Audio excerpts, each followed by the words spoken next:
J'ai pu me rendre compte sur les réseaux sociaux que beaucoup de gens ignoraient ce qu'était le sabre noir, donc cette arme légendaire qui est apparue subitement dans le dernier épisode de The Mandalorian. Étant donné la popularité de la série, beaucoup de gens l'ont donc découvert seulement dans cet épisode et ne savent pas d'où elle vient. Donc j'en profite de cette ignorance à ce sujet pour lancer le premier épisode de ma petite émission où je vais parler de divers sujets autour de l'univers étendu de Star Wars.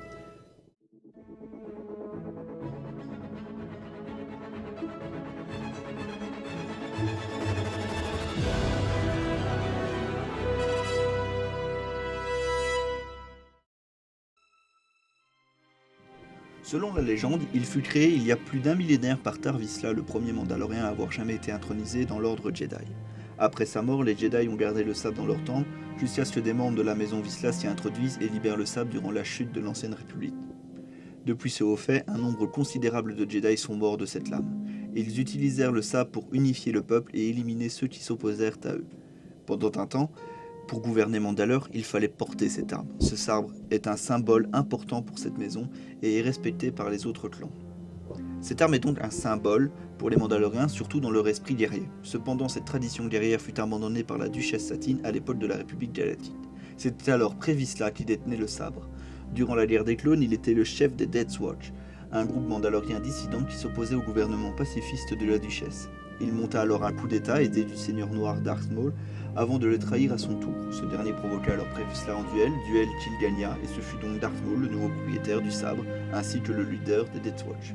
Je revendique cette épée et la place légitime de chef des Death Watch. Il semble évident qu'à la fin de la guerre des clones, Maul fut vaincu et fut contraint d'abandonner son rôle de leader de Mandalore. Nous découvrirons comment lors de l'ultime saison de Clone Wars qui arrive le mois prochain. Sous l'Empire, on apprend que Maul a gardé le sabre dans le repère des Sœurs de la Nuit. Il fut alors récupéré par la Mandalorienne Sabine Wren. Cette dernière apprit à se servir du sabre dans le but de réunifier les Mandaloriens et de les soulever contre l'Empire. Elle réussit à avoir le soutien de son clan, mais elle ne se trouva pas assez digne pour unifier Mandalore. Elle se mit alors en tête de trouver la personne qui le saurait. Cela ne tarda pas, Sabine fit la rencontre de Bo-Katan Kryze et lui offrit de porter le sabre. Elle refusa d'abord l'offre de Sabine en lui expliquant qu'elle était indigne de cette arme et elle finit par accepter le sabre noir lorsqu'elle se rendit compte que les autres clans étaient prêts à le suivre. Bo-Katan accepta donc le sabre en mémoire de sa sœur Satine et lança un soulèvement contre l'Empire. Des années plus tard, durant les événements de la série The Mandalorian, le sabre noir se retrouva en possession du Moff Gideon, un ancien criminel de guerre impériale ayant bâti un puissant vestige de l'Empire. On apprend que ce dernier a mené la Grande Purge, et on peut donc en conclure que la révolution lancée par Bo-Katan fut un échec.